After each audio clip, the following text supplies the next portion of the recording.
welcome to my end of month review for the month of June. Yeah, it's for the month of June, where we basically take a look at the releases and or debuts for the month and rank them using a super fancy tier ranking system. So if you're interested, then please keep on watching. Don't forget to like, comment, and share this video with friends you don't have. You can also join my Patreon and follow me on my social media accounts.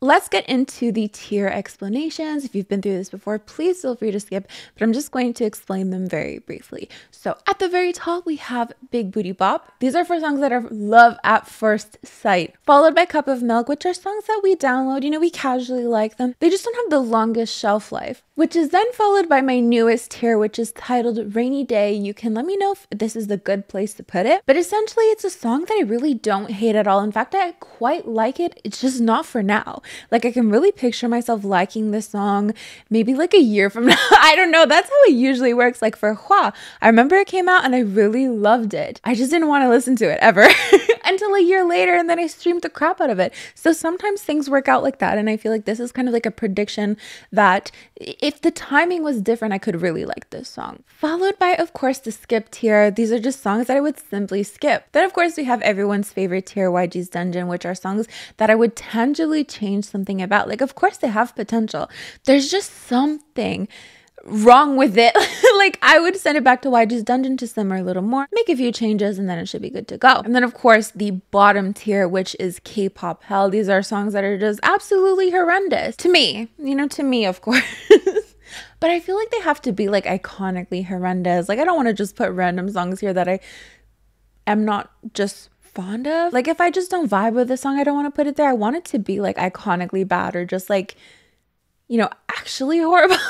The stickers of the world. Or maybe for some reason a song makes me irrationally angry. I don't know. I'm really excited to see where this tier takes us. So with all that behind us, let's get into the review section of this video. So starting off with Stray Kids and their comeback with S-Class from their third album, 5 Star.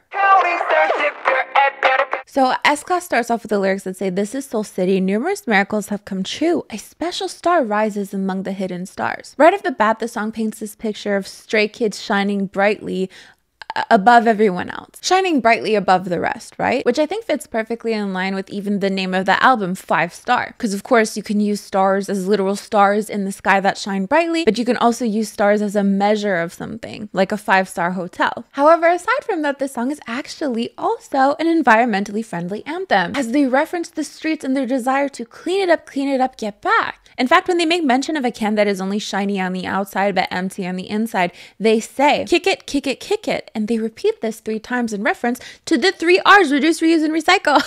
Okay, so maybe it's not the environmentally friendly anthem we've been waiting for, but it does bring us Stray Kids' typical sound. And that's good enough for me. From the intensity in the verses to the pre-chorus, which actually samples a children's song. I'm up above the world so high, up above the world so high. I can't even sing it. What the fuck? Tinkle, tinkle, little star. That's all I wanted to say. Which is also super fitting with the entire concept of this comeback, right? Title, 5 Star, because this is very obviously an astronomy coded era, which I also noticed the Korean title, which is tuk, meaning special, can be part of a bigger word, 특별한, also meaning special, but also has the word star in it. 별, 특별한, 별, star. It's just coming full circle. I think it's quite genius, actually. Maybe I'm wrong, but that's the word I know for special in Korean. And I have to say, the constant repetition of the word star within the chorus and the stabbing motions are really addictive. I just found myself wanting to, all day. But I do want to take a minute to talk about the meaning of counting stars, because it caused a little bit of confusion. I asked my group chat, the Tropical Girls, like, what does counting stars mean? Is this like a saying in English? Is it like a metaphor? What does it mean to count stars? Because I Googled it and there was a One Republic song talking about counting stars. But in terms of like, a saying, I wasn't sure what it meant. What does it mean to count stars? Do they mean like counting your lucky stars? Because that would also fit quite well with the concept. They reference stars and shining brightly and being the brightly shining stars amongst the hidden stars. But what does counting stars actually mean? Because there's also lyrics in TXT's Love Song, the remix with Matsun, where the lyrics say, "We count stars in the ceiling." And I thought like I totally knew what that meant. But then this song came out. I'm like, okay, but what what does it mean to count stars? Is it counting your lucky stars? Are you just stargazing? Does it have a meaning that everyone can actually agree on? To count your lucky stars would make sense, as Stray Kids are literally saying, we are the special stars amongst the hidden stars. So you can literally count them, 1, 2, 3, 4, 5. How many members are in Stray Kids? Don't come for me. And I suppose it would make sense in Modsun's lyrics as well, that you're so unlucky to the point you're counting glow-in-the-dark stars on the ceiling. But I'm curious what you think of that meaning. Like, just counting stars specifically. Is it just a romantic thing you do, just staring up in the sky and like counting the stars? Though that seems like it would induce sleep, because I also thought of like counting sheep, but you replace the sheep with stars instead, so you're counting stars. I'd love to know your interpretation of that. I get the gist of it, that they're the special stars and all that jazz. I'm just curious about specifically counting stars. Did anyone else wonder about that? And that's what I like love about art, our ability to question it and interpret it. And I know sometimes K-pop fans have an issue with that, because they're like, no, you're actually stupid. I can't believe you didn't do your research. Obviously the song is about this. And it's like, you're actually allowed to question things and like interpret things.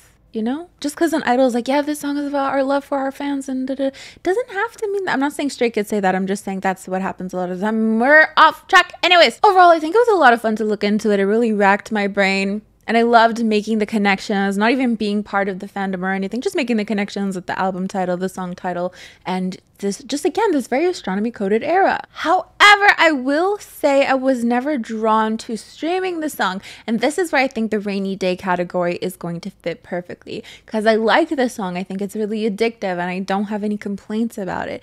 I just think the timing is off. I don't feel like streaming it right now. So I'm going to save it for a rainy day. And I wouldn't doubt that eventually, maybe in months to come, a year to come, you'll see it on my playlist and I'll just like hyperfixate on it and be really obsessed with it. Also, I had another question about the music video for any stays out there. Obviously, they're in Seoul City. That's a main point of reference, isn't it? And there's a huge tentacle coming up. And it reminded me of the 2006 Korean movie The Host. I'm wondering if Stray Kids have said anywhere that that's what they were referencing, or if it just happens to be a random tentacle. Also, about the meaning, I forgot to mention this. The title S-Class in and of itself. So S-Class is like a tier of vehicle. I actually don't know. I don't know where I was going with that. I'm actually moving on. Okay. So now we have Fromus's 9 come back with hashtag MENOW, which also happens to talk about being bright and shining like a star. Now this is off of their album Unlock My World. What dazzles so bright? Yeah, that's me. Fromus 9 talk about their newfound light within this song, and shining so brightly that you couldn't even look at them. Quite fitting again with the album title Unlock My World, as they discover this newfound confidence and are unashamed about who they are and want to be seen exactly as who they are. However, in a cute little twist, by the time we get to the second chorus, it's less about them shining so brightly and more about you shining so brightly. Now, I don't know if this is like a potential love interest. I'd like to think it's speaking directly to the audience, like as an encouragement. You're actually shining so bright no one could look at you. Look at you, but like don't look at you. Couldn't look at you, but look at you. You know what I mean? What dazzles so bright? Yeah, that's you. We can shine bright together. Like it just feels very, you know, lovey-dovey, inspirational type stuff. Because in the end, they are a mirror image of us. And I say like a potential love interest because I think it could be applied to a potential love interest. You would want someone that you would fall in love with to be, in a way, a mirror image of you, to reflect the light that you emit back onto you. So the overarching message of loving yourself and not caring what other people think should also be reflected in the people that they love, or reflected within us as well. I mean, I think the listener can be the recipient of this song. I'm not exactly sure what they've said specifically about this song, but that's my interpretation of it, that it's you know, us as the listener. How sweet, we're included. The song is quite mellow and catchy, and I didn't forget about it. There's, you know, I fall into this trap a lot of the time where, you know, I hear a song, maybe I hear it a couple times and I just can't for the life of me remember it. But I remember it because of those lyrics. What dazzles so bright? Yeah, that's me. Yeah, that's me. So just quite mellow and catchy with a very soft vocal. However, I'm just really not drawn to listening to it either. So this is a song that I think I'm going to have to skip. Also, I have a little story because I really like, I can't even remember. Okay. So there's this song called Stay This Way and there's this song called Siesta. Both apparently by different groups. For the longest time, I thought this was the same song because I really like the song Stay This Way, which I think is by Fromus9, and then Siesta is by Weki Meki, or maybe it's the opposite way. But anyways, I remember like trying to look for Stay This Way because I made a K-pop summer playlist and I'm like, Stay This Way would fit well. And then I came across Siesta and I'm like, oh, that's literally the song I've been looking for. And then I'm listening to Siesta. I'm like, I feel like it's a different song, but I don't remember. And then I'm like listening to Siesta until I finally came across Stay This Way. And I'm like, wait a minute. These literally sound like the same song. From their 6th mini album, Harmony All In, we have P1 Harmony, who made a comeback with their title track, Jump. A song that talks about how your life is just so simple, so make it fun. It's not too late. It's not like you're gonna die. P1 Harmony didn't say that. Don't get it twisted. Anyways, I was really excited about this song because I only heard, I think they did the dance challenge, whatever. Every K-pop group are doing dance challenges, and that's all you see on TikTok is, you know, it's not, okay, this is absolutely no shade, okay? It's just that you don't even get surprised anyway. Like before, I feel like you'd be like, oh my God, I can't believe they're doing a dance challenge together. And now you're just like, okay, another dance challenge. It could be freaking, I'm trying to think of like an idol that it could be like G-Dragon and Ateez, and I'd just be like, yeah, cool. I would watch it, but I just feel like I wouldn't be surprised. So I saw the dance challenge and I skipped it quickly because I heard the snippet and I really liked it and I wanted to be able to really experience the song in its entirety as it should be experienced. So just hearing that little bit of a snippet I thought is so catchy, and I'm really going to vibe with this. Then I did end up listening to the entirety of the song and I liked it. I did think the chorus felt like a little out of place. Like it felt like it didn't match the rest of the song, but as a whole experience, I still really much enjoyed it. So it wasn't anything like too big. Like I wouldn't go as far as putting it into YG's Dungeon to like change anything about it. It was just something I initially noticed. Like, oh, this feels like a different song to me. In the music video, they literally pull a Rosie, however, by being up above the world so high and proclaiming that they are never coming down. On that note, the music video was very interesting. You know, we start off, they're just like bros chilling in a room, and then they start playing the song, and it almost feels like the personification of hearing the song, where they're literally on some turntables, where we're literally seeing, you know, one member going down a walkway in normal speed and everyone around them being slowed down. Just felt like the personification of listening to a song, just different elements of a song personified. Do you get what I mean? And I felt like there was some retro vibes within the styling and everything. Overall, I really enjoyed this song. I downloaded it. I'm gonna put it in Cup of Milk. Shalala. Okay, so now we have Taeyong's Shalala, which is from his first album of the same name. I don't know why I said it like that. Like the same name. We got the bombs. Wow, wow, wow. So this featured very quirky styling and interesting visuals within the music video. I think there's like a Yeti, or he's a Yeti. I don't remember scene for scene what exactly I saw, but I remember we saw God and he's in like this control room, and I thought it was very interesting. I think it's a very minimalistic song and quite addictive. There's something, okay, here's the theory, because we're gonna get to Shinee at the end of this video, and I'm gonna say the same thing. SM has like been pioneering this very busy sound, right? And they're known for being like a pots and pans sound, right? Don't pretend like you don't know what I'm talking about. I've seen the memes. But now suddenly they're going a more minimalistic route, as we can see through Taeyong's Shalala and then Shinee's Heart as well. So I can't help but think that everyone is still following in SM's footsteps by making super noisy music. And then SM was like, actually, we're going a more minimalistic route now. So I'd be really curious to see the evolution of their sound moving forward. But back to Shalala. Shalala. Okay, I think that if I had to describe the sound, no, if I had to describe the meaning of the song, like looking into the lyrics, I would say it's about vibes. I couldn't really catch anything other than vibes. I mean, he literally says they be chasing me like the CIA, swagging. That's just what I do. So as a whole, I really appreciate the light-hearted nature of this comeback. It doesn't take itself too seriously, and it's just vibey overall. You know, the bounce, super catchy. I can really picture a lot of people really loving this song, and it is succeeding very well. However, just for me, I don't like it now. I don't know that I would put it in Rainy Day. I think if it ever did end up on my playlist, it would be kind of random. But I'm drawn to it to an extent. So Rainy Day kind of fits, but I'm also inclined to put it in Skip. I'm really unsure about this one. Should we listen to a snippet? Let's listen to a snippet. Because I think I remember really not liking the verses at all. I take it back. I don't think I hated the verses. Rainy Day or Skip? Rainy Day or Skip? What do I do, guys? Help! Shalala. Okay, no, I don't know if I should put it into Rainy Day. We're gonna skip it for now. And I'll bite my tongue if it ends up in my playlist eventually. Shalala. Omona. Alexa had a comeback with Juliet from her single album of the same name, which featured like a bunch of remixes, including a Spanish version of Juliet. Did I just have a voice crack? Jeez, okay. The song was composed and written in part. Alexa has some credits in the composition and writing of the song. And if you watch some of the behind the scenes, you also see that like she was in charge of directing the music video and everything. And she decided to go to Jeju Island and film the music video. I mean, if someone was like, hey, you are in charge of your own music video, what do you want to do? I, too, would also want to go to Jeju Island. Why not? So that's where the music video was filmed. And the song itself speaks of a love that seemed initially like fate, but how there's nothing left now. We were Romeo and Juliet if Romeo was never in love. So if you read the description of the music video, the song is described as an indie alternative song that is reminiscent of the OST of a movie in which impossible love and the heartbreak of separation coexist.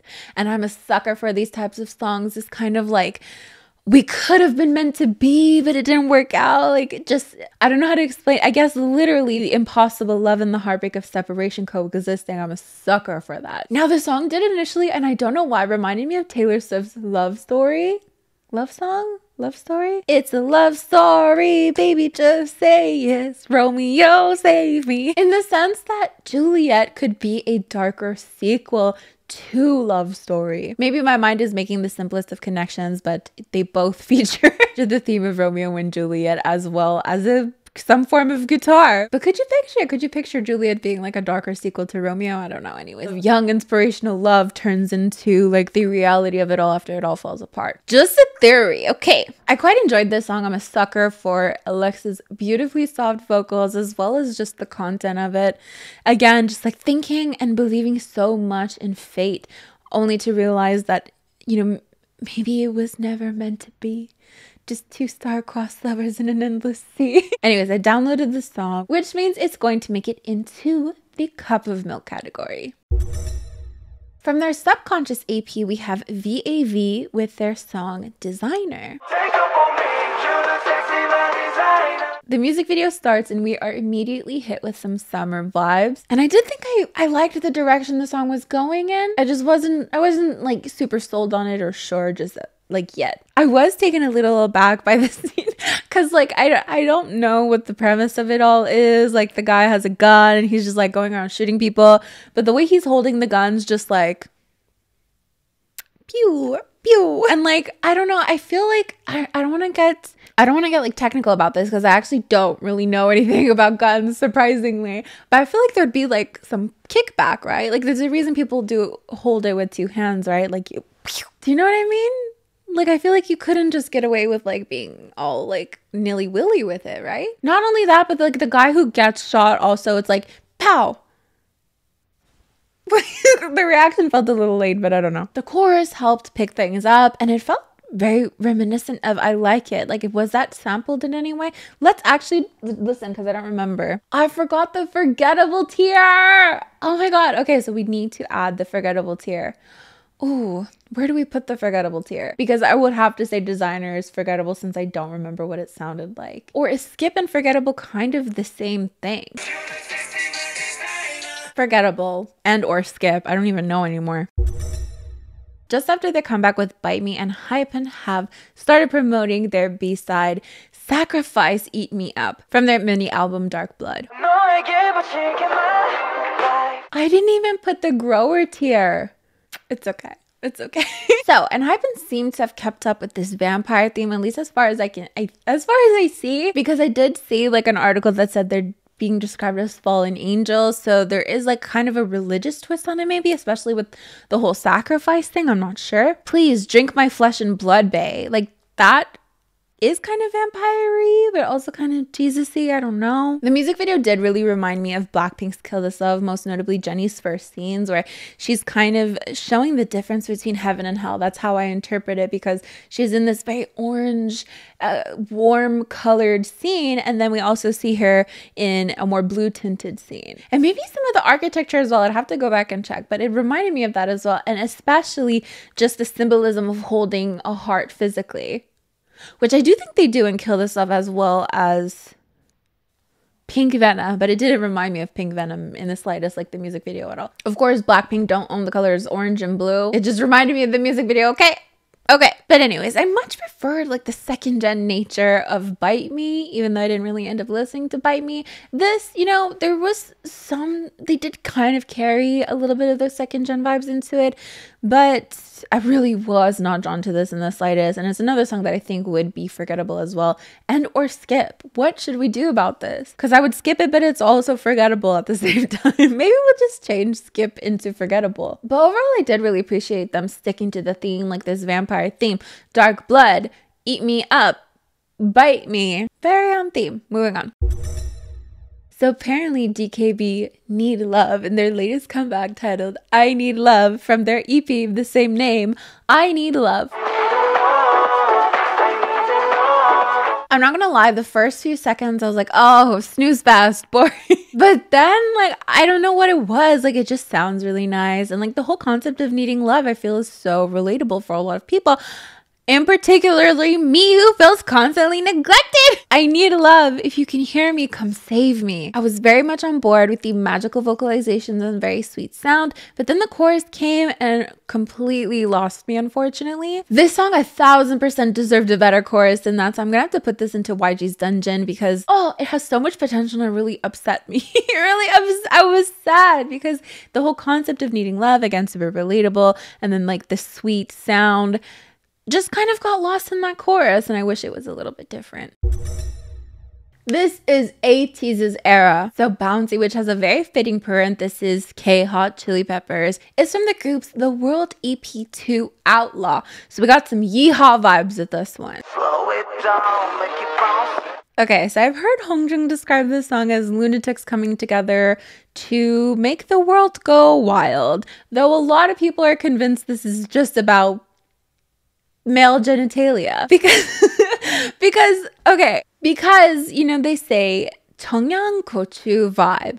청양고추 is like a type of pepper. It's like a super spicy pepper, right? But the word pepper in Korean is also slang for, you know, what we were just alluding to previously. So when we pair it down with lyrics like slow it down, make it bouncy, shit, is this, what do you mean, Hongjung? This is what I mean when an idol will be like, our song is actually about love and our fans, when it's clearly...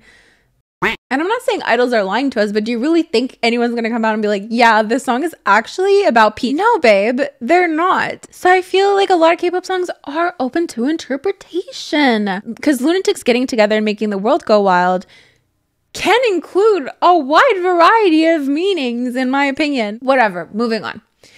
The song may or may not be...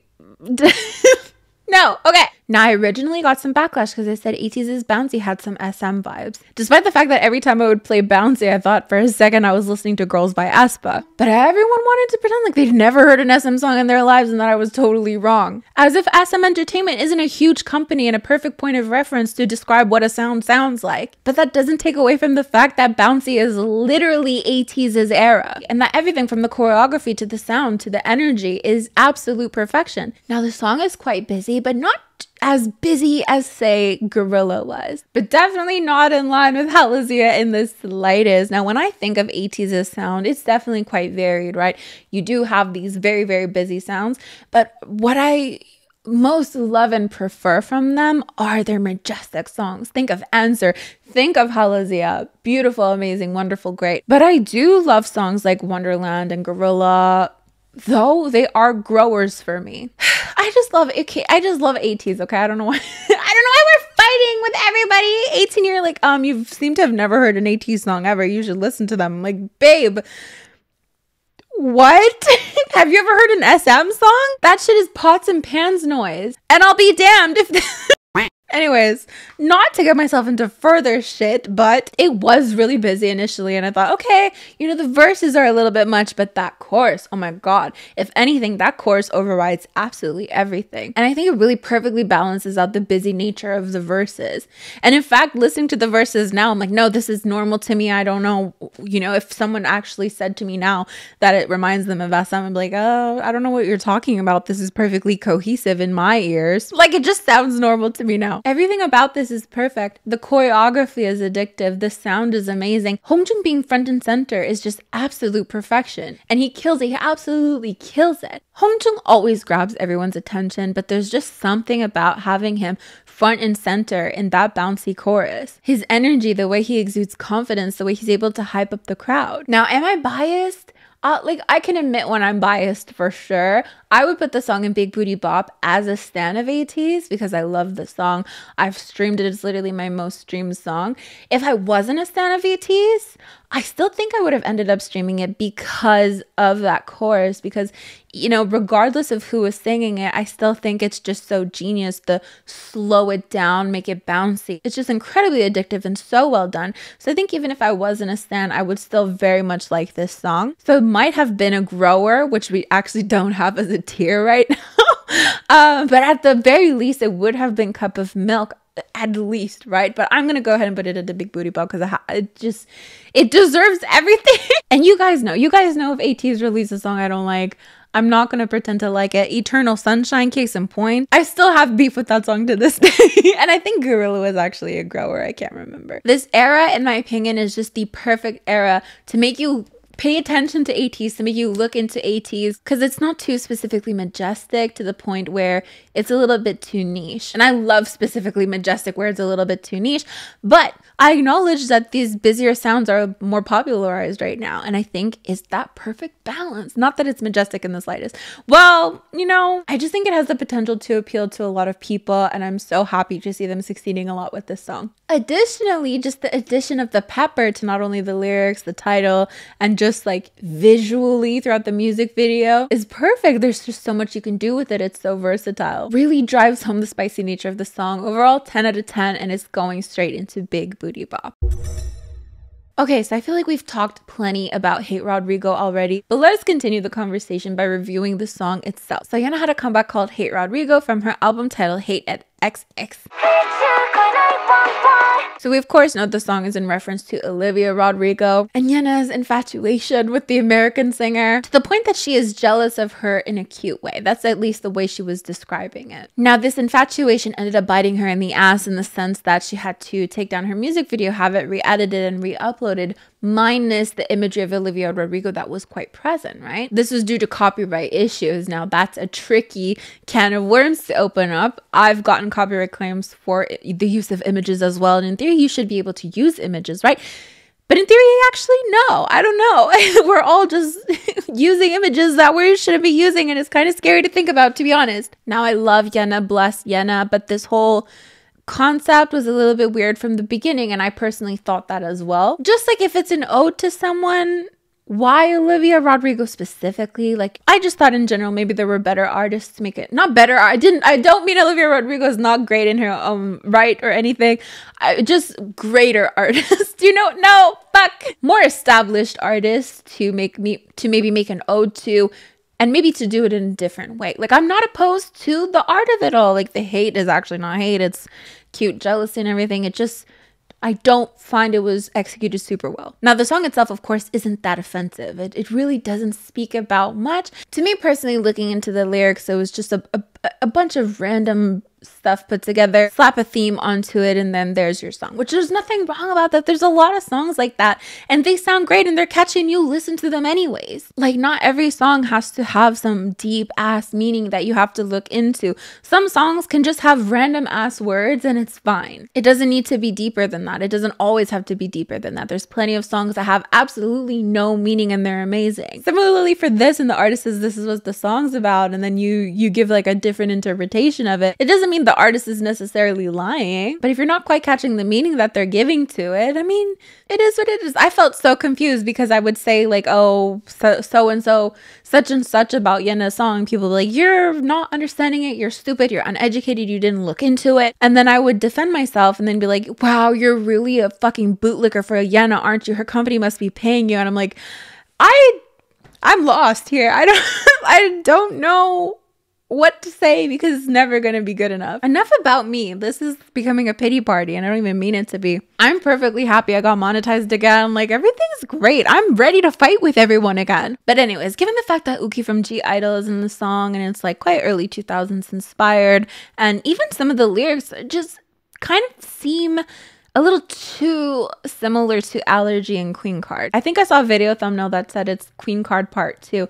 I do think it's quite adjacent to something that's been done before, and given the fact that Uki's in it from G-Idol, it just seems a little too similar. Do you know what I mean? I don't know. Just down to even the lyrics about comparing yourself to other people seem like super in line. And it's not that they can't both have a similar song and similar concept. It just ends up feeling a little bit redundant, especially given her featuring, you know? Like you would think her company would be like, hey, we have something already quite similar. It's a little bit odd to do something already quite similar. I don't know. Now I love Yena and I love her song Smartphone and I love her song Smiley and her general ability to just make me feel so happy and fluffy inside. And I think that's what she does best. I just wasn't really feeling this whole comeback with Hate Rodrigo. Even if you take away the controversy from it, it's not a song that I think I would like. I think the chorus was fun and catchy, but otherwise just everything together wasn't really my favorite. Take away the lyrics, take away the title, take away the controversy again, I still think it would be something forgettable for me. Admittedly, I did forget about her pre-release with Wicked Love, and I actually just listened to it this morning, which I think was such a mistake. I should have listened to it a really long time ago, probably when it came out. But I'll admit, I'm just not so excited when it comes to her more serious comebacks. And I think it's great that she's able to explore that. And that's on me for being too judgmental to like, I still listen to everything. Don't get me wrong. I'm just allowed to have some preconceived notions, okay? So I did end up listening to Wicked Love and I actually really liked it and I added it to my playlist. So I'm not sure where I would put it as of now. I'm going to tentatively put it in Cup of Milk because I do think I'll stream it a little bit, but I'm not sure because maybe it'll fall straight to like skip or something. I don't know because I just listened to it this morning and it was so beautiful. I love her vocals and it just had slight retro vibes to it, kind of early 2000s a little bit. I don't know if I have any right to say that. The lyrics talk about inner conflict when it comes to love, like my heart is telling me yes, but my mind is telling me no. But ultimately in the end, the decision has been made. She ate love. I don't really know what that means. I'm kind of assuming it means she's like, I don't know. Actually, I really don't know. But anyways, we're tentatively going to put it into Cup of Milk. But it might be a skip or forgettable, to be honest. I don't know. My bad for forgetting about it and only listening to it today. Let's talk about Girl Giving, or actually Girl Gang by XG. I swear to God, because it's spelled GVNG. So I kept reading it as Girl Giving and I thought, wow, this will be such a selfless concept. But instead it was more definitely like a confidence anthem. The track expresses XG's unity, which only grows strong through the challenges they face. Our unique style will take us to the top without compromising and without comparing ourselves to anyone. I almost skipped this song because it's too short. It's literally not even 2 minutes long. I don't even consider that a song. That's an intro. But I decided to give it a listen at the... Now, some of the lyrics do feel a little... maybe obvious, you know, like there's no limit, nothing we can't do, whatever the problem, we can solve them. But otherwise it sounded really nice. I did appreciate the overall confidence message, and I also did appreciate the music video, like the concept of it all. Beautiful. What a nice change for them to do. Stunning, actually. The issue is, okay, so to be fair, I did only listen to it yesterday, but I don't remember what it sounds like. And given the fact that it is so short, I'm gonna have to put it into forgettable.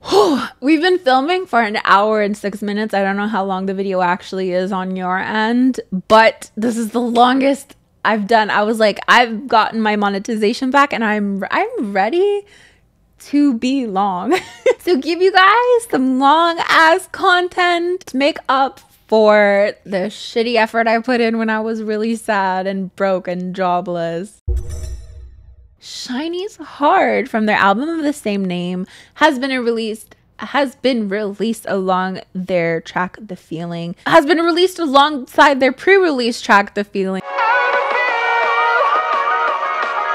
I'm going to need these groups to stop doing pre-releases and releases in the same month because it's cheating to get into my list twice.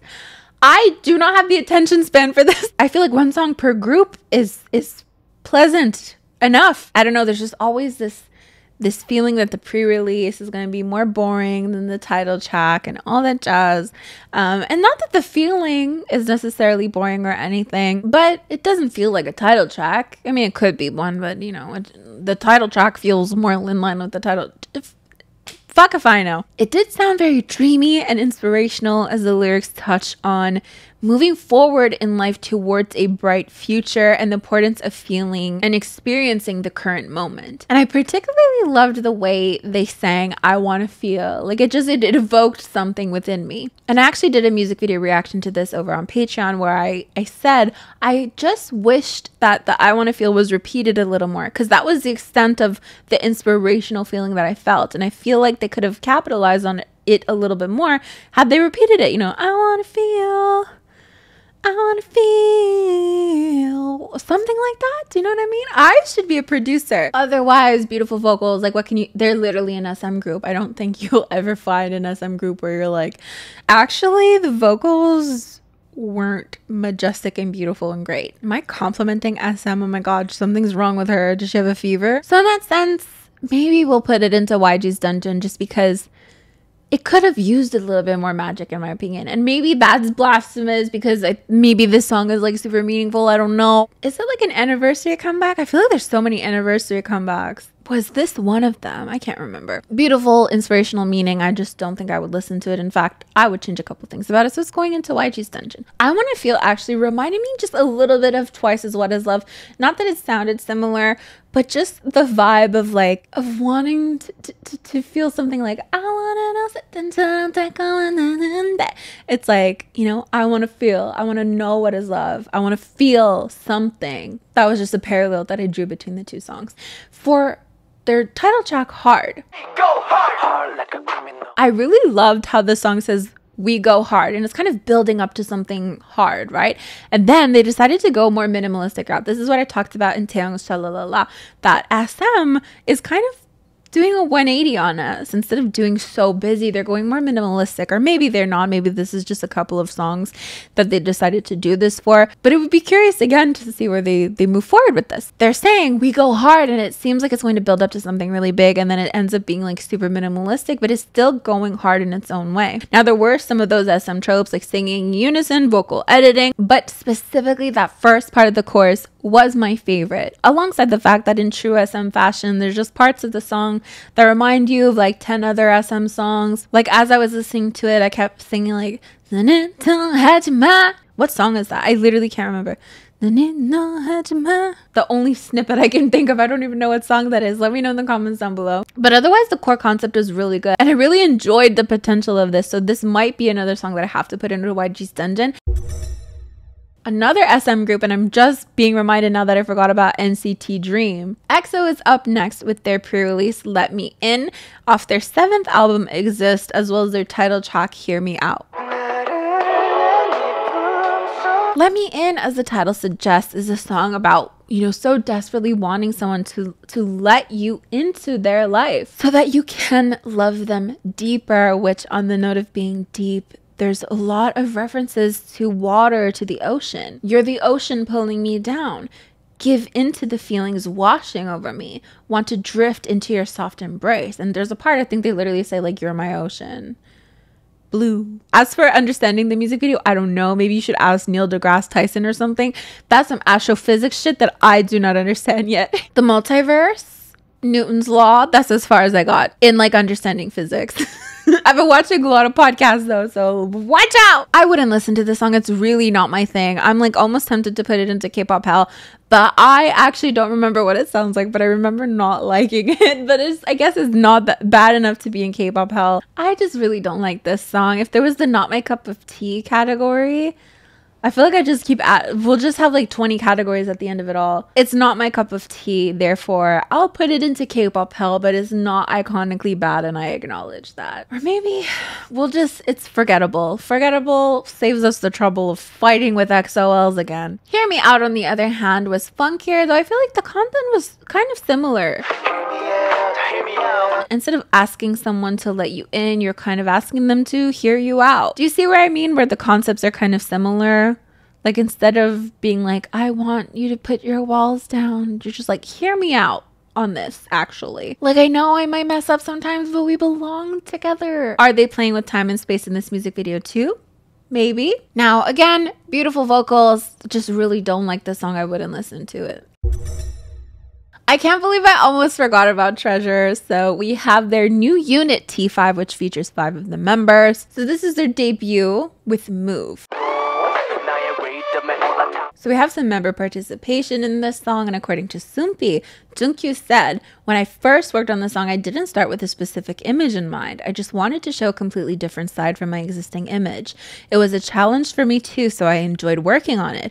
I've always wanted to be an artist who makes songs like this one day, and luckily, I think it came out well. I'm glad." In terms of a different image, I can totally see it. When I was watching it, I thought like, this isn't a YG. Is this an SM music video? Like, just visually felt a little bit more SM. Despite the fact that YG is like using a lot of white screens in their backgrounds, I don't know. But visually and maybe even sound-wise as well, felt a little bit more SM. But instances in the song, like I swear to God, that bridge is so SM coded. Just add some vocal editing and singing in unison and this would be straight up plagiarism, right? Obviously, I'm kidding. But this song is more groovy, which isn't really my thing. But there were parts in the chorus that felt more YG, which kind of brought us back to that YG nature of things. Nevertheless, it's forgettable for me.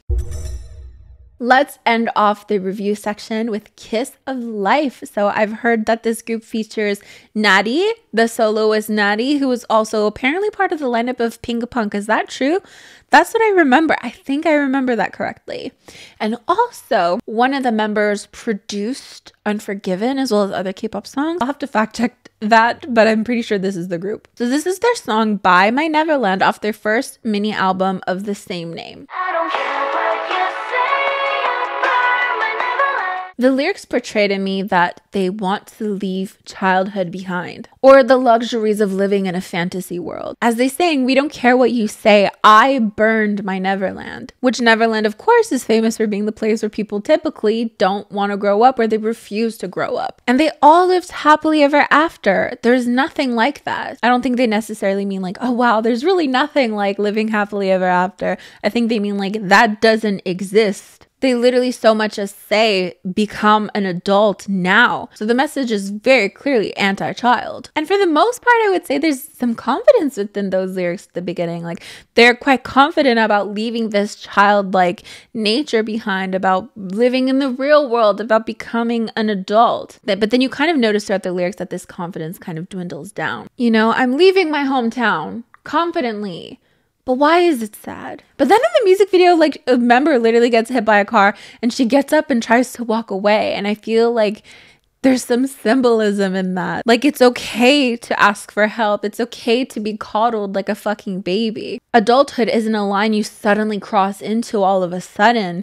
It's more of a spectrum that you gradually get into. And some people end up never actually feeling the full effects of that. But I'm intrigued with this group. This isn't necessarily a song that I think I would listen to. I might skip it. But I thought the vocals are absolutely stunning and I'm really excited to see what else they come out with.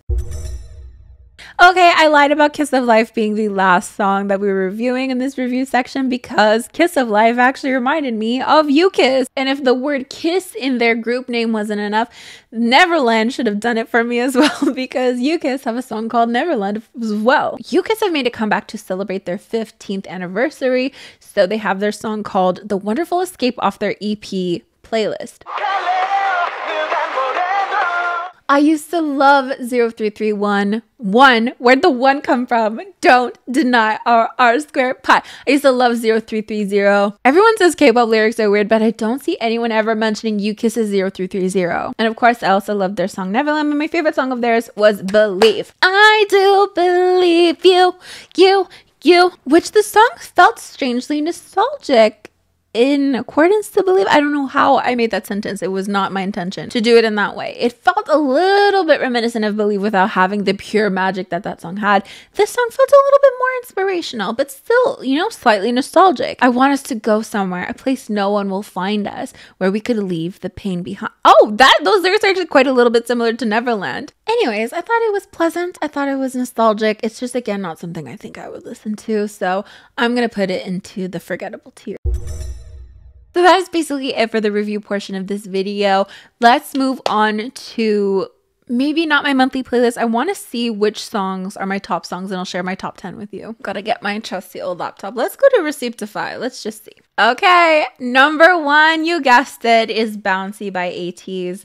Then we have the Barbie remix, Icons by Hot Issue. That is such a wonderful song. I love Icons by Hot Issue. Honestly, what a bold first, that wasn't their first song. What a bold song to have in general. Tonight by Enrique. Enrique is always sneaking into these lists and I don't know how. Rockstar by Psychers. Yep. Jump by P1 Harmony, Barbie World, Nicki Minaj and Ice Spice. I never realized, like, obviously I hear Ice Spice all the time on TikTok, but I really like her. Brave by Twice. I was watching a fan cam. Shit you not, took out my Shazam. Can you imagine? This is why I don't deserve to go to the Twice concert. You see like videos of people taking out Shazam at concerts and like getting roasted. Then we have Close to Me by Black Swan. I saw their performance at the Water Bomb Festival and then I heard Close to Me and I was like, oh, I remember this song.